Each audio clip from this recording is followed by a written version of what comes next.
Bismillah, alhamdulillah, la ilaha illallah, wallahu akbar.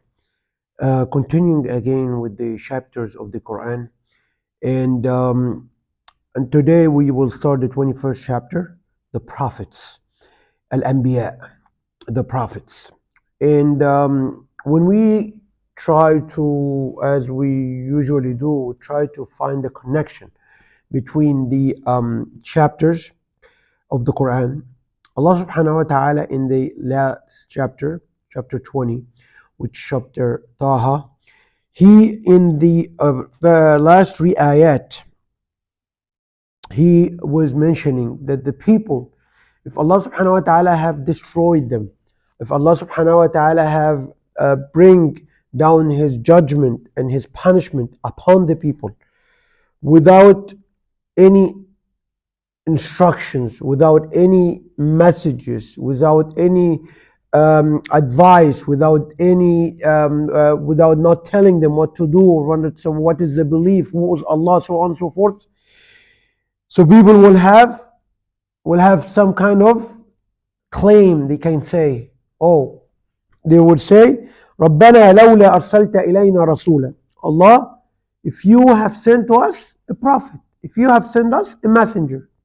So that's what Allah subhanahu wa ta'ala is explaining in the next surah. He's explaining that he sent the prophets. Allah subhanahu wa ta'ala will talk about the prophets, will talk about different prophets, so on and so forth, the function or the duty of these prophets, what they're supposed to do. And as we said in the last ayah of the surah Taha, Allah subhanahu wa ta'ala, he said, yes, we will send the prophets. People will say, oh, if you send us a prophet, if you send us a messenger, if you send, but Allah subhanahu wa ta'ala said, yes, okay, that's fine. But are you going to follow? Are you going, if you see a prophet, will you still have the doubt? Will you still not following him? And this is why, this is Allah subhanahu wa ta'ala. Then he said, just wait. Each one, my prophets, that's what Allah says, my messengers will keep preaching my message. And then Allah subhanahu wa ta'ala, and they will be the successful, and then they will be the victorious, so on and so forth. Then Allah subhanahu wa ta'ala turns to the chapter which is Al-Anbia, the prophets, chapter 21. Allah subhanahu wa ta'ala started this, اقترب للناس حسابهم وهم في غفلة معرضون. Allah subhanahu wa ta'ala says, اقترب means the punishment. Not the punishment, حسابهم means accountability. So that's, Allah subhanahu wa ta'ala have skipped here one step. So their resurrection first, then before the resurrection, gathering, then after the gathering, so resurrection, gathering, and then accountability. People will be, accountability will be judged. So Allah subhanahu wa ta'ala says, اقترب للناس. Indeed, the accountability, the judgment has came very close. And this is what the Prophet ﷺ said, Muhammad ﷺ, بعثت أنا والساعة كهاتين. I have been sent, me and the day of judgment like this. What I mean, the Prophet ﷺ passed away. The Quran was revealed almost 1400 years ago. But 1400 years ago, if you take that, and basically calculating that fraction, it would be very small fraction from the time of the existence of Earth. So that means then we approaching. How many? Who knows? We don't know. Allah subhanahu wa ta'ala, He's the only one knows how long. But also an indication that even for you as a human, for you, each one of us as a human, you'll live what? 60 years, 70 years, 80 years, 90 years. It's a fraction, very small fraction. And at the end, your judgment, your life, you're done. You don't have to wait until, oh, when is the real day judgment? No, because you're going to be in a grave waiting. You know? So the amount of time you live in on earth, you have to make decisions. We have to make decisions. We have to, investigate, evaluate the books, evaluate which book is the right book, which after so it says, the only book, the final book, which was never changed, and has everything you need to live, as a very successful individual in the eyes of Allah. If Allah subhanahu wa ta'ala give you thumb up, means He said that this is my slave, this is the person who I want as a believer, as an obedient slave. What else? What else you care about? The people, they're not going to be happy anyway with anything. Sometimes they're happy, sometimes they're not happy. So Allah subhanahu wa ta'ala here in this book, He says, اقترب للناس حسابهم, means their judgment day come very close. And then we said that everybody can die tomorrow. And really, and also, judgment for each one of us can happen at any time, very close. We see really crazy accidents right now. You have people in Gaza, in Palestine, they don't know if they're going to live till tomorrow or not. You have kids, you have babies, you have so many people who thought, oh, we have 50 years, 60 years, 70 years, but unfortunately, a bomb, a bullet, a grenade have taken their life because of the injustice. So Allah subhanahu wa ta'ala, He says, so that the judgment as in each one of us, at each individual, can happen at any time, very quick. وَهُمْ فِي غَفْلَةٍ مُعْرِضُونَ. Indeed, with all of those, everybody is in a nap. Ghafla means when you take a nap, an afternoon nap, something very small.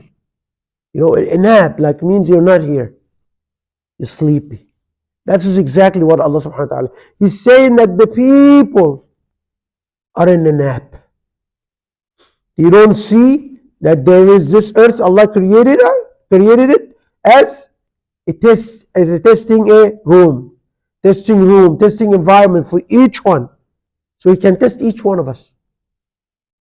And then the people, unfortunately, they are in where?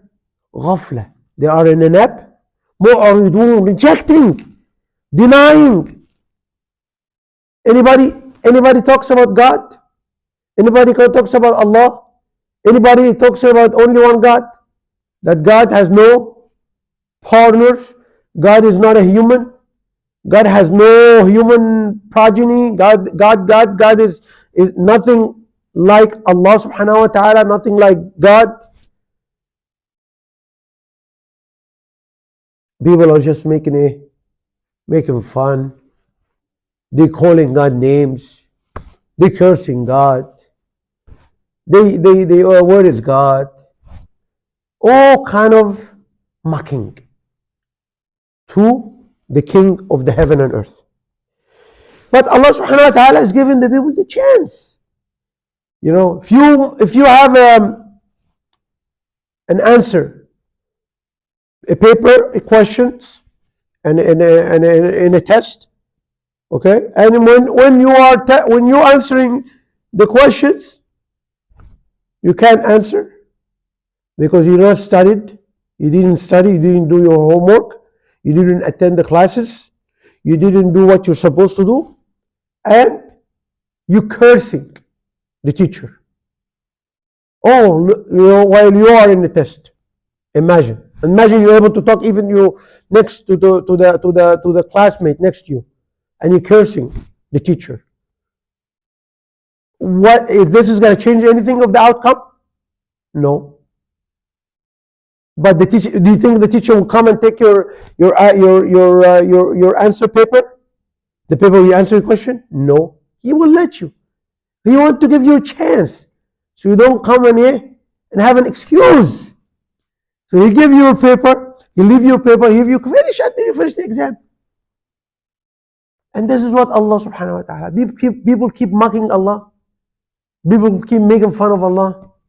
People disrespecting Allah. People doing crazy things Allah subhanahu wa ta'ala never asked them to do. Being homosexual, being worshipping animals, worshipping cows, worshipping Jesus, worshipping whatever, call it, except the only God, Allah, the one who's worthy of worshipping. And here Allah subhanahu wa ta'ala will let them, because Allah subhanahu wa ta'ala have everything under control. He knows. At the end of the day, he has to take your answer sheet. Your answer sheet, he has to take it. And then you'll be judged. And that's what Allah subhanahu wa ta'ala, and you'll judge and you'll be accountable for what you have done. ما يأتيهم من ذكر من ربهم محدث إلا استمعوه وهم يلعبون. Even if he bring to them ما يأتيهم, whenever ذكر, a Quran, a reminder about the explanation of the ayat, a reminder about the explanation of the ayat, of the verses of the Quran, they will hear and they will still be playing, basically playing, not paying heed, not paying attention. And that's one of the tricks. Also, you remember when you talked about the last chapter, Allah talks about the shaitan, the devil, and how he will make the people go misguided, lose the way, lose the truth, lose the right way. And this is what one of the things. He will make them play. Oh, we need to have fun. Fun is fine. You're supposed to. But not your whole life going after fun. From a movie to a movie. From from a football game to a football game. From a soccer game to a soccer game. From a nightclub to a nightclub. From a bar to a bar. From. And then one day you walk. You get old. You're spending your whole life, the rest of your life, going to the doctors. Your heart is not working good. You have blood pressure, your diabetes. Then the next day, you are gone. And this is really what is Allah subhanahu wa ta'ala means by the play, the game. People are so involved and so distracted with these desires, with these temptations, with this wasting of time which we're in, with no benefit at the end. They never made their case to Allah subhanahu wa ta'ala that they deserve. Your answer sheet is totally have a lot of wrong answers. You didn't write any correct answers. So you cannot make your case that you will be admitted to the paradise. You cannot make it. لاهية قلوبهم. Indeed, their hearts is astray. Their heart is misguided. Their heart is playing. Their heart have the luxuries of life embedded inside, cannot see the reality of this world, cannot see the truth of this world, that this world, this life we're living in is just a temporary life. وَأَصَرُّوا النَّجْمَ. So Allah subhanahu wa ta'ala is mentioning the people of Mecca at that time. Again, this is also applicable to the people who live also now at our time, that the Quran, the explanation of the Quran, لاهية قلوبهم, indeed the people will still their hearts is astray. وأسروا النجوى, so the people, even when they hear it, now they tell you what? In the American context, talk about everything, but don't talk about politics and religion. Oh, religion subjects can be offensive. Religion can be. So asarru najwa means they will talk secretly, in a secret way, in a way where not everybody can discuss. And that's why one of the subjects which people in the society, in the American society, where people what? Don't want to discuss. They feel like, oh, it's private. They feel that, it's not anybody's business. Yes, it is not anybody's business for you what do you believe in, which is fine. But it is Allah subhanahu wa ta'ala's business, and these people who got the message of the Quran to transmit, to convey, to communicate this message of the Quran. It is their business.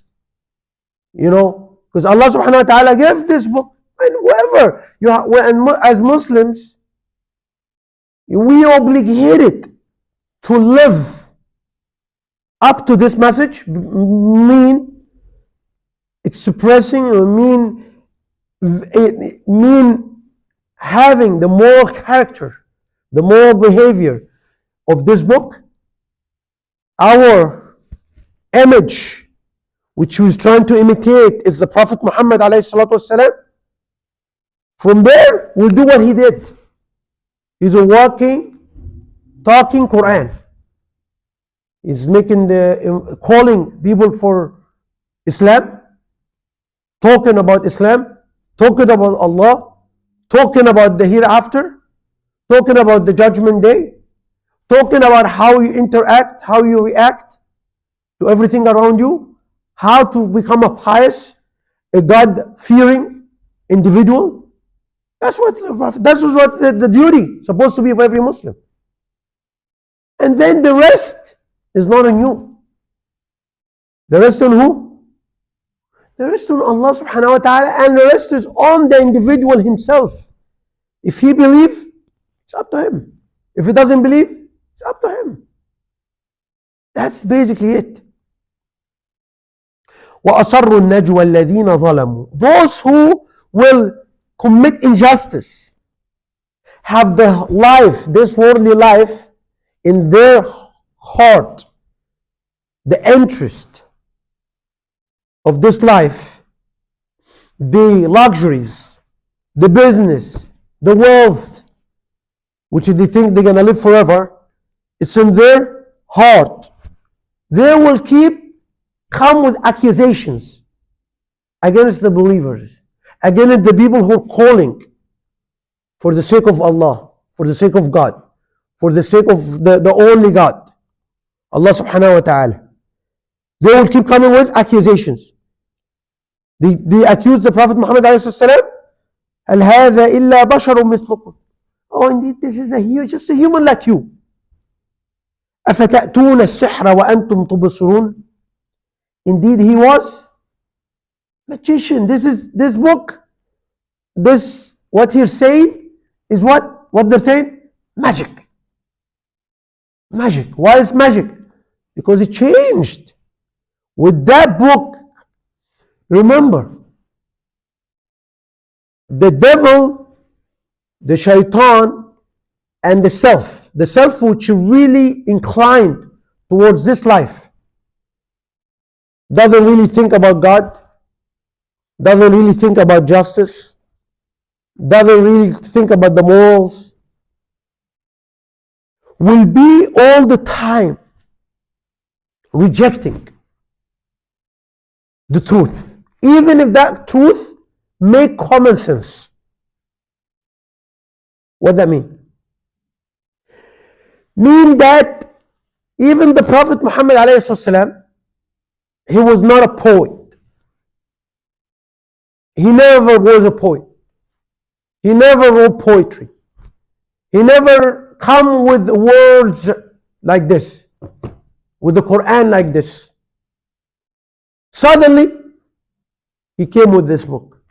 Allah subhanahu wa ta'ala have inspired him through Angel Gabriel to reveal the Quran, to talk about to the Quran in a way which is, the guy was honest, the most honest, the most trustworthy individual, the person who has the highest moral character in that society. And then after all these signs Allah is bringing with Prophet Muhammad alayhi salam, what did he say? Oh man, this is magic. This is magic. Same thing like who did? The Pharaoh. The Pharaoh even said when he saw Musa alayhi salam, Moses, he said what? You are the biggest magician here. You're the one who taught them magic. You know, the devil, the shaitan, the self-interest, money, wealth, ego, authority, ethnicity, race, all of those is doing what? Is making the person find false accusations, make the person come with the falsehood, and this is what they're saying. This is magic. This is what? Magic. The guy has been living with you for years. He never came with magic. He never came with anything which is harming anybody. You know, and who will know if this is magic or not? Bring the poets. Bring the people who knows about poetry. They will tell you if this is magic or not magic. Unfortunately, and this is what's happening here also. When you see the manipulation of the truth around you, when you see the falsehood, the injustice, a lot of people are trying to portray this as correct, as truth. You know, when you see homosexuality is portrayed as it's okay. When you see same-sex marriage is being portrayed as it's okay. When you see all these things, drugs, weed, marijuana, so on and so forth, is brought to you and said, it's okay. That means there's something wrong. It doesn't make sense. Is there something wrong? أقول قولي هذا وأستغفر الله لي ولكم ولسائر المسلمين.